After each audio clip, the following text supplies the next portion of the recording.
Okay. Took a minute to go live there. And as soon as it went live, just as I hit the go live button, I look over and the cat's got just the tiniest blep, which is, it's a black cat and his little pink tongue sticking out.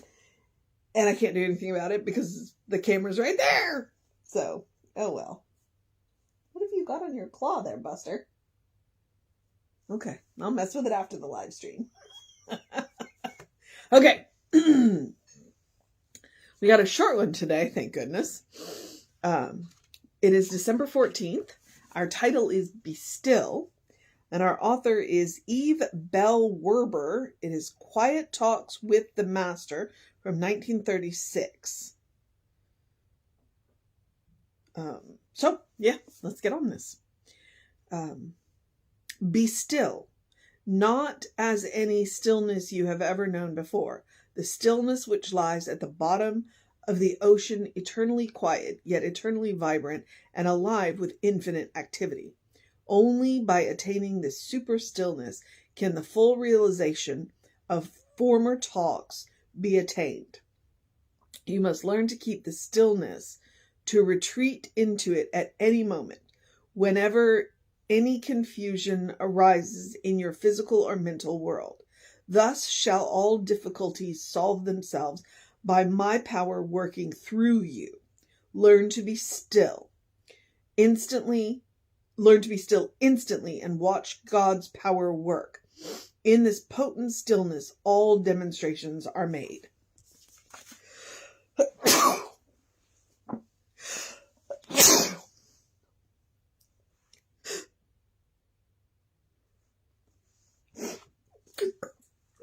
Okay.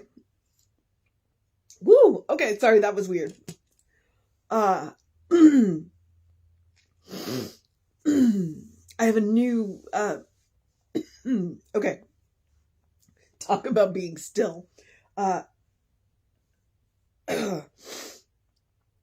was diagnosed about 1.5 years ago with an autoimmune called Sjogren's.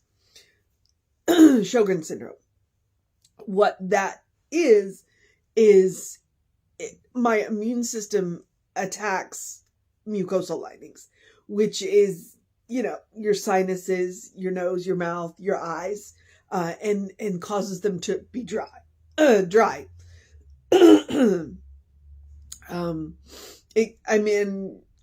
It's far more involved than that. It also comes with intestinal, because your entire intestinal tract from entrance to exit is all one long mucosal lining. It can also attack the joints, which makes sneezing weird.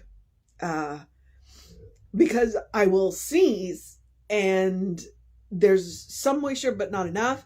And it can really send me into some weird coughing fits. So I'm thankful that it didn't happen today. Probably because I took my meds, a couple of hours ago, which helps. So it's like, I'm grateful that there's a medication that can help, but that's all it does is help. A lot of it is managed through diet and lifestyle. So I'm trying to recover from that sneeze. So sorry about that. And now let's get back to the topic at hand, which is to be still. I talk about it, I call it an anchor. All right. When I'm not in my house, like when I'm out in the general public, I wear a mala, it's a set of prayer beads. And that's exactly what they are, is they are that physical reminder to me to be still. Okay. Which means that anytime she called it mental confusion in your mental or physical world, right? So anytime something non-preferred happens, I hate to say the word bad because, it may not be bad. It's just not what I want. Sometimes it's a bad thing, but sometimes it's just, okay, I just don't prefer to have this, whatever is happening right now. Sometimes when that happens, the best thing that I can do is not react to it. Okay. Because if I don't react, if I give myself that moment, then I can respond to it. And then I don't make the situation worse. Okay. And so that's what those prayer beads do for me. Something starts to happen that I would not prefer. I glance down at the prayer beads, and the prayer beads remind me to be still, which is what we're talking about. Be still. And in that moment, in that pause, we also call it practicing the pause. In that moment, then I can choose how I want to respond to whatever situation is going on. It also gives me that moment where God's guidance can come in. I can access the divine wisdom and choose my response. And I say moment because it can literally be an instant. It can literally be an instant. You know, when you, not even a full breath in, not even a full, so, and then she comes further down. Thus shall all difficulties solve themselves. And then she has my power in capital. So that's God talking to us. So God's power. So thus shall all difficulties solve themselves by God's power working through you. Okay. Learn to be still. Learn to be still instantly. And see, that's the problem. That's the hard part, especially when our hormones get involved. Like if our adrenaline gets involved or our cortisol gets involved, we tend to react. And it's like, you know, I can give you a fairly interesting example. Yesterday, a customer came in and wanted to do an exchange, and I didn't think anything about it. I just took care of it. And, you know, as I'm doing the exchange, he makes a comment to me, and I'm like, well, that's interesting. Well, Betsy knew who the customer was when they came in to do the exchange, and it was a non-preferred situation for her because of who the customer was and what they were exchanging. So she excused herself from the situation. Now, here's why that's a good thing. She was concerned that she would say something less than kind, okay? But by not giving herself the pause, you know, and then staying to engage the customer, when I told her what the customer had told me, she went, "What?" And then spent the next hour on the phone with a variety of people trying to figure out if what the customer had told me was viable.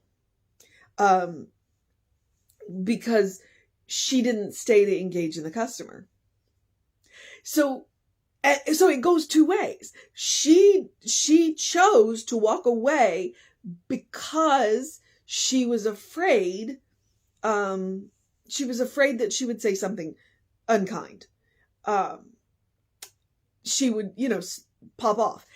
But then because she didn't stay, she didn't choose that moment of stillness. She wasn't able to get further information from the customer about something he told me. And I didn't know enough about the situation to have asked him the further question. So if you can do that instantly, if you can drop into that stillness instantly, and it takes practice. I am not telling you it is easy. It takes practice. And I know because I work on it. Even me, especially me. I shouldn't say even me. I should say especially me, because occasionally, you know, things will happen and I'm like, and I react, but I work on it. So, you know, this is a constant evolving thing. If you can drop into that stillness and choose the next thing that happens, then the outcomes will be very different. The outcomes would be and that's the best real world. So, because it was a mental and physical confusion that walked in to that experience. And both responses were good. I appreciate that she walked away in that moment, but after the fact, and honestly, I didn't even notice that she had walked away. You know, she just was gone. And when she came back and told me, so both responses were good responses, but had she been able to, you know, choose her response a little bit better and stay and talk to the customer, she would have gotten that information directly instead of having to chase it. So that is the power of be still. You know, and that has nothing to do with spirituality or anything. It's a real world example of how this practice can be very helpful. All right. And then we can go and talk about all of the spiritual aspects of, you know, when we do that, then we don't have to chase our tails. We don't have to chase our tails. All right. I'm going to glance back through it, make sure that I've done her, because it's real short. So, okay. Yep, you must learn to keep the stillness, to retreat into it at any moment, whenever any confusion arises in your physical or mental world. So, in this potent stillness, all demonstrations are made. So what I would say, Eva Bell Werber, Werber, you might, and her book is Quiet Talks with a Master. So you might look her up. But yeah, the mission today, should we choose to accept it, is to practice the stillness, to practice being still, or as another way I've heard it called, is to practice the pause. It is, it can be very helpful on many levels in a whole lot of different areas of your life. And it's worth practicing. And you want to, even if you think you're good at it, you want to keep practicing it, because I still get caught off guard. And, you know, I'm not all that, but I've been, I don't even know how long I've been a practitioner for 23 years, or for 13 years. 13 years? Yeah. Because I think it was 2010 when I got my practitioner's license. So, so for 13 years, and I went to ministerial school in 13, graduated in 17. So I've been a minister for over 5 years now. And I bet if you talk to people who've been in ministry for 30 years, they still practice. So you got your mission. And there's lots of different ways to practice it, including the physical anchor. That's been very helpful for me, especially since I have a relatively quick temper. I've mellowed with age. I've mellowed with age. No, I've mellowed with age. I've mellowed with practice, and experience. So, that's just one of them. So there's a lot of different ways to practice that pause. All right. The other mission is the same mission I give you every day, which is to do something loving for yourself, do something kind for yourself, do something compassionate for yourself, whatever that looks like, big, small, one thing, three things. It doesn't matter. The point is to practice, to practice love, kindness, and compassion on yourself. We can be our toughest customer. When we to do loving, kind, and compassionate things for ourselves, especially when we think we've done something wrong. You know, it's like that's when it's the most important to treat ourselves gently, so that we can make amends and clean up our mess. You know, so treat yourself gently, clean up your mess, but treat yourself gently. In some basic suggestions, which is what the whole reading about was, take a deep breath before you speak. Right. That is practicing that pause. That is being still, so that the words that come out of your mouth are God-centered, instead of whatever else might come flying out of our mouths. Because, yeah, I mean, I know what I've said, so I try not to do that anymore. To, take a walk, take a nap, take a break, the human equivalent of turning yourself off and back on, to say no. To say no. And remember that no is a complete sentence. There was I went to see a movie with my husband and Lilia last night. And, it was that situation of, she's like, I'm so grateful you came to see that. And it was like, look, if we didn't want to do it, we would have said no. And she's like, yeah, I know you would have. So, but she expressed her gratitude, and I was like, So, no is a complete sentence. But this is one of those situations where I said yes, because it pushes me a little out of my comfort zone. Did I know what I was getting myself into? No. Was it an interesting experience? Yes, it was. So, all right. Where was I? Oh, my metaphor of eat dessert first. I believe that chocolate is the first step to fixing anything, but what I mean is, don't save the good stuff. Don't wait for a special occasion. Make the occasion special. So do all the things. I also want to remind you that joy is a quality of God. Therefore, joy is a quality of you. No matter what is going on in the world, no matter what is going on in your life, you still deserve joy. So please make room for joy. This is one of my joys, right? I wish you could hear her purr. I wish you could hear her purr. All right. What was I going to say? Oh, the rest of the suggestion. Do something to engage your mind and your body, whatever that looks like for you. Drink plenty of water. Hydration is super important, right?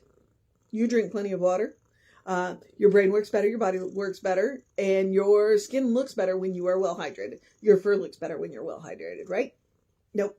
Okay. What was I going to say? Oh, and get that early in your day bright light. Again, with it's, mostly cloudy over there. I don't know that we'll see the sun today. We might. So artificial light will help. If you need more support than the light in your house is getting you, Google seasonal affect disorder or sun lamps. They are medical devices. They are used for seasonal affect disorder and in places where they don't get a lot of sun for, part of the year. So they can be very helpful. What was I going to say? Oh, yeah, I guess I'm at the Ernest Holmes quote. Open the windows of your soul. Allow the breath of heaven to remind you that you do live in heaven right here, right now. It is all around us all the time. It's all God. That's the truth of it. So when you start with that premise, it's all God, then you kind of look around the world. Then you realize heaven, it's a state of mind. It's a state of consciousness. If you could go back to the Jesus quote, where it be as a little child, it's that state of awe and wonder that children have about like literally everything. That's kind of part of it, and once you realize that heaven is that state of mind, that state of consciousness, and you can create it for yourself, then the cool thing about that is any place can become heaven. And it moves from being a state of grace to a superpower. And you are pre-installed with Christ consciousness. So do keep that in mind. The password to access that is love. All right. And helpful advice, creating that heavenly state of mind, or practicing the stillness. Look for the good and praise it. Emma Curtis Hopkins. Look for the good and praise it. All right, beloveds. Yeah. Social media. Creative Life Spiritual Center, Creative Life Spark. I'm the running Ryan on the social medias that I am on. I highly encourage you to check them out. We try and put up light, bright, funny, helpful, spiritually motivating stuff to support you and recognizing like holidays and things like that. So we do have a Christmas Eve service coming up. That should be interesting. I need to create an event for that. Okay. Thinking of things that I need to be doing. All right. If you want to know what's going on with Center, email info@creativelife.org. That way you will get a constant contact email. You get one a week because it's a real person doing it and he just doesn't have time for that. And then that way it will, the hot links are hot. If it says click here now, it'll either take you right to the information, i.e. there's a click here now for the soul session playlist. It'll take you right to the YouTube channel, right to that soul session, and then or soul session playlist. Then you can subscribe and you get notified every time we upload a new video. So there you go. All right. Yep. I'm at the part where I get to encourage you to have a great day, a wondrous day, a fantastic day, a magical day, an enchanted day, a wonderful day, an awesome day, an amazing day, a be still day, a practicing day, a getting to know who you are day, a practicing the pause day, a it's getting close to Christmas day, a take care of business day, a get ready for the weather day, a don't forget your jacket day, a good day. And if that is too much pressure, simply have a day. You are enough, just as you are. You're a beloved child of God. You are a brilliant light. You are a divine spark. You are spirit in motion. You are God in action. Or, as Reverend Jesse likes to call us, you are a godling. All right, know the truth of your being. Peel back the layers of everything that you have been told you are and get to know who God knows you to be. And when I say peel back the layers, I'm talking about all of the boxes you've been stuffed into, the labels that they have had slapped on you by society, culture, religion, gender, stereotypes, archetypes. Just peel all that back and get to know who God knows you're doing. Because that person is good and probably pretty cool. All right, beloveds. I'm going to remind you, Reverend David will be on around 5 p.m. with you. I will be back with you around 9 a.m. tomorrow. Take care of yourself. Know that you are loved, and I will see you next time.